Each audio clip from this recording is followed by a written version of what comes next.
to the Midday Update. These are the top headlines from our newsroom today. His Majesty issues pardon to 328 prisoners. His Highness Sayyid Yazin issues decision on Omani Women's Club. Oman Air scoops 3 prizes at World Travel Awards 2021. Ahad Al-Khair convoy provides supplies to cyclone-hit wilayats. Palestinian president calls on international community, US, to end Israeli occupation. Sectarian militia clash in Beirut, raising fears of repetition of 15-year civil war. Oman beat World Cup debutants PNG by 10 wickets. And lastly, from T20 World Cup, Dhoni joins Team India as Kohli and boys begin preparation. These were the top headlines from the studio today. Let's see how the weather condition is like in the country in our weather update. Mainly clear skies over most of the Sultanate Governorates, with chance of late night to early morning low-level clouds and fog patches over parts of South Al-Sharqiya, Al-Wusta and the Far Governorates. With that, let's see what the weather and temperature is like in rest of the governorates. Muscat will be sunny with temperatures between 24 to 37 degrees Celsius. Musannam will also be sunny with temperatures between 25 to 33 degrees Celsius. North Al-Batna will also be sunny with temperatures between 25 to 36 degrees Celsius. South Al-Batna will be sunny with temperatures between 25 to 36 degrees Celsius. Al-Buraimi will be sunny with temperatures between 26 to 37 degrees Celsius. Ad-Dahira will also be sunny with temperatures between 23 to 36 degrees Celsius. North Al-Sharqiya will be partly cloudy with temperatures between 23 to 37 degrees Celsius. Ad-Dakhliya will be sunny with temperatures between 22 to 36 degrees Celsius. South Al-Sharqiya will also be sunny with temperatures between 21 to 32 degrees Celsius. Al-Wusta will be sunny with temperatures between 21 to 36 degrees Celsius. And lastly, the Far will be partly cloudy with temperatures between 23 to 29 degrees Celsius.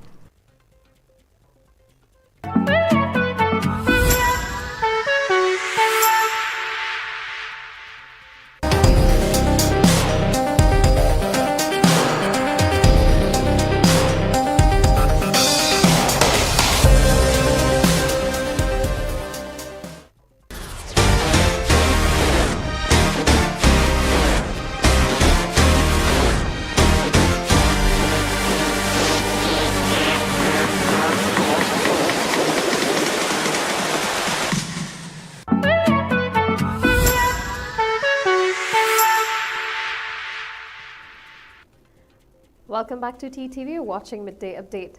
Before we start with the local stories for today, let's see how the COVID-19 situation looks like in the Sultanate. The Ministry of Health has announced the registration of 1 new death case due to coronavirus in Oman today. With this, the total deaths now stands at 4,106. The health officials have also extended their deepest condolences to the family of the deceased.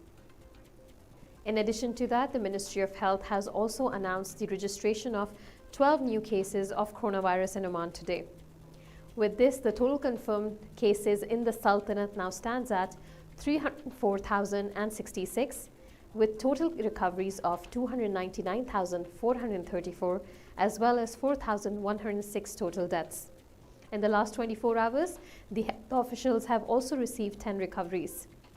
The Ministry of Health has urged all the citizens and residents living in the Sultanate to follow the precautionary measures issued by the Ministry of Health and the Supreme Committee. And now from a local desk. His Majesty Sultan Haitham bin Tariq has issued a pardon for 328 prison inmates on the occasion of the Prophet's birthday.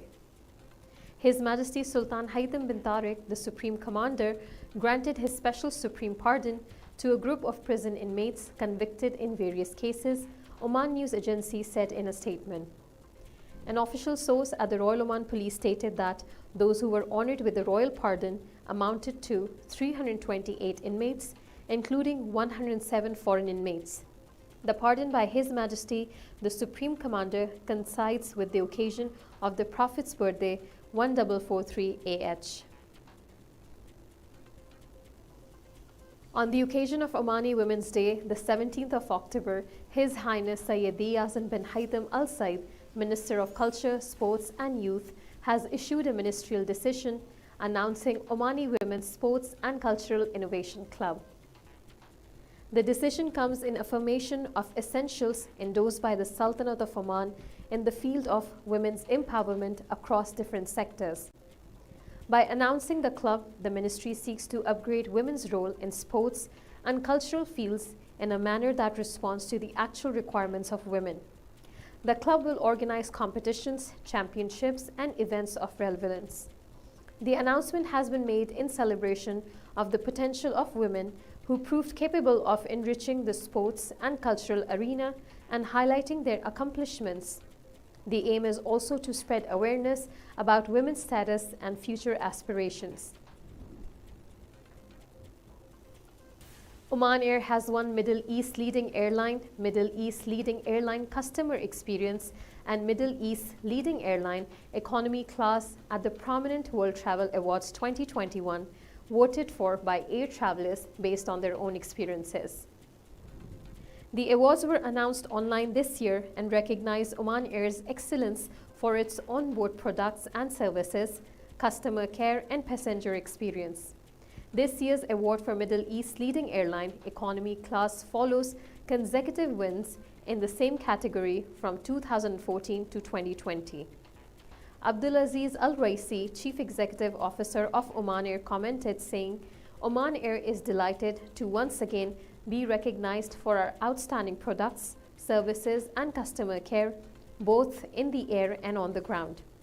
Our commitment to deliver a truly exceptional journey for all our valued guests has always been a priority, and these latest accolades from the World Travel Awards let us know that we are delivering on that promise. They inspire us to keep innovating our product offering and elevating our service levels, which consistently reflect the premium flying experience that Oman Air is renowned for." The airline has a fleet of 49 aircraft and currently operates a reduced network of 34 destinations, including Muscat, due to COVID-19 entry regulations around the world. By 2022, which is the next year, it expects to increase to 44 destinations.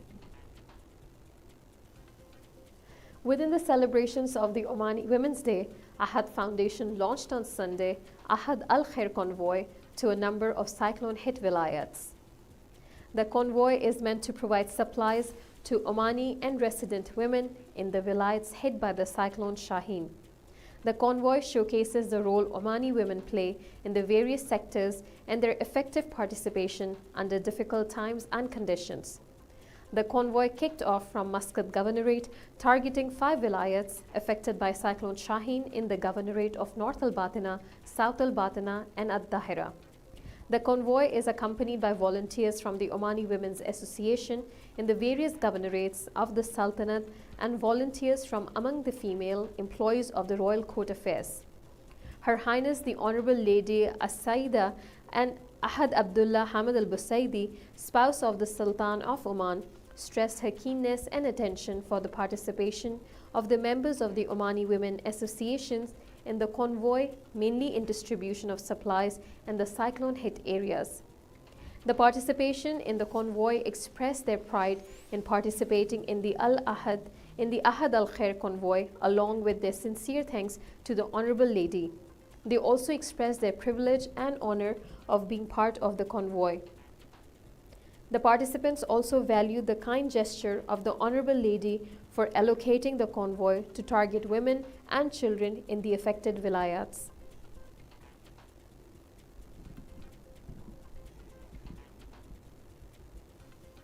This was all from a local desk for now. It's time for us to take a quick commercial break, but stay tuned as we have more updates coming your way from International Desk.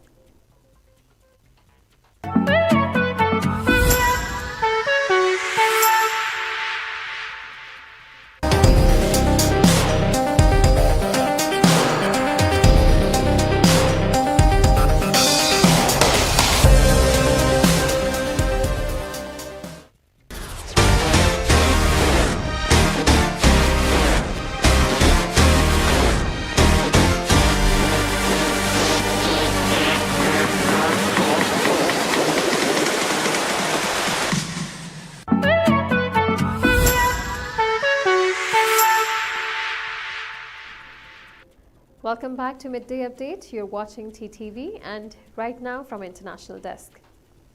Palestinian President Mahmoud Abbas warned on Sunday that the situation in the Palestinian territories has become unbearable due to the Israeli violations, reported the official news agency Wafa.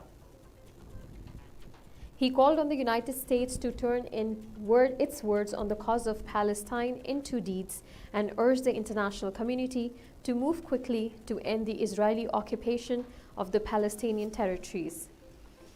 Abbas made the remarks during a meeting with Palestinian business people at his office in the West Bank city of Ramallah. Abbas said that Israel should stop all its measures against our people in the West Bank, East Jerusalem, and the Gaza Strip, warning that if Israel rejects the two-state solution, the Palestinians will be obliged to go for other political choices. On October 2nd, Abbas said that one of the choices is to implement the United Nations Security Council's resolution passed in 1947 or go to one of the democratic states on the land of historic Palestine in which full political and civil rights of the Palestinians are gained. Direct peace talks between Israel and the Palestinians, which were sponsored by the United States for 9 months, had stopped in 2014 following deep disagreements on Israeli settlement and the recognition of establishing a Palestinian state on the 1967 border. Israel occupied the West Bank and East Jerusalem, which are claimed by the Palestinians in the 1967 Middle East War, and has controlled them ever since. While Lebanon is facing unprecedented economic meltdown, the consequences of the huge explosion in Beirut port and the spread of COVID-19 pandemic, last Thursday, unidentified snipers started firing at protesters in the Tayyouni street of capital Beirut, killing 7 civilians and combatants and wounding more than 30 people. Many of the protesters were armed. A few minutes later, scores of armed gunmen exchanged fire with the assault rifles and rocket-propelled grenades, bringing to memory the ghastly civil war that ravaged Lebanon from 1975 to 1990, which never really ended. Beirut residents crouched in fear in their homes while teachers herded children in basements to protect them from the fierce shooting. Hezbollah officials accused the Lebanese forces, a Christian militia led by Samir Jaja, of starting the shooting, but said that Hezbollah would not be pushed into more violence. The protesters claimed that the authorities were signaling out Shia politicians for questioning and blame. They demanded the removal of Judge Tariq Bitar from the investigation of the port explosion after the Court of Cassation dismissed a complaint and allowed him to continue his probe. The Lebanese forces deny that they started Thursday's clash and claim that Hezbollah has invaded areas of the city it should not have entered. An uneasy peace was restored 4 hours later by the Lebanese army, which cordoned off the area where there are scores of damaged cars and pockmarked buildings. The army has arrested 8 Lebanese and 1 Syrian in connection with the deadly violence. Many Beirut residents told the mass media that the heavy gunfire made them recall the worst days of the long civil war, which devastated large parts of Beirut, a city that in the past was called Paris of the East. Once again, it's time for a quick commercial break, but stay tuned for more updates from a sports desk.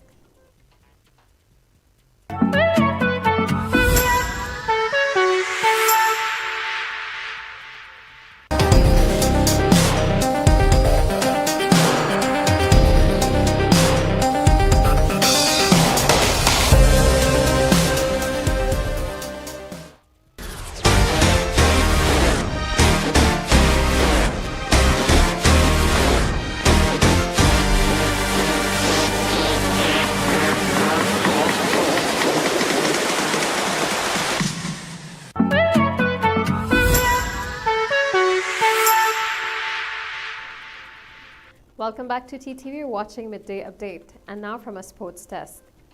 Oman beat World Cup debutant PNG by 10 wickets with 38 balls to spare in the opening game of the ICC Men's T20 Cricket World Cup at Al Amirat Cricket Stadium on Sunday.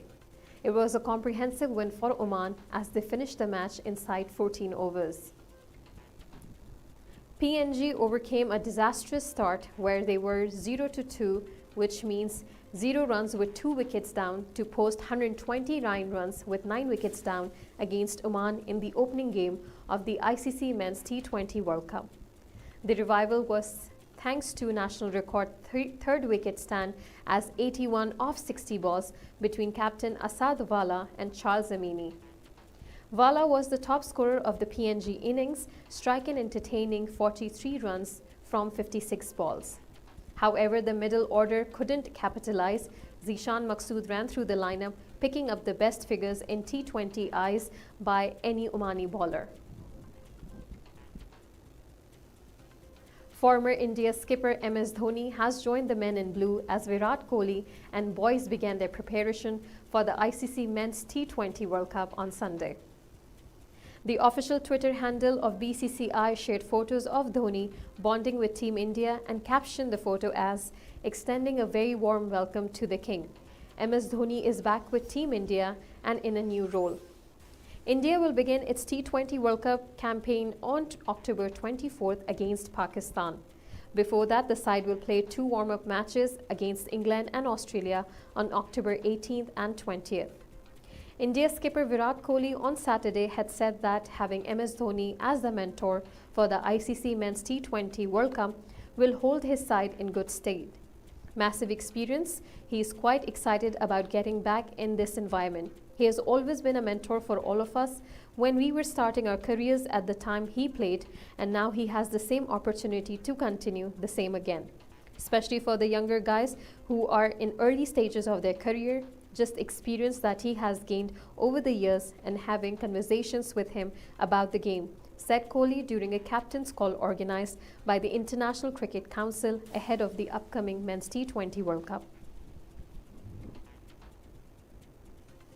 With this news, we have come to the end of the episode for today, but stay tuned as we'll be coming back again live at 5 p.m. with Fighting COVID segment your way. So stay tuned and keep watching TTV. You've just heard the live feed from the TTV studios on TFM 95.4. Let's talk.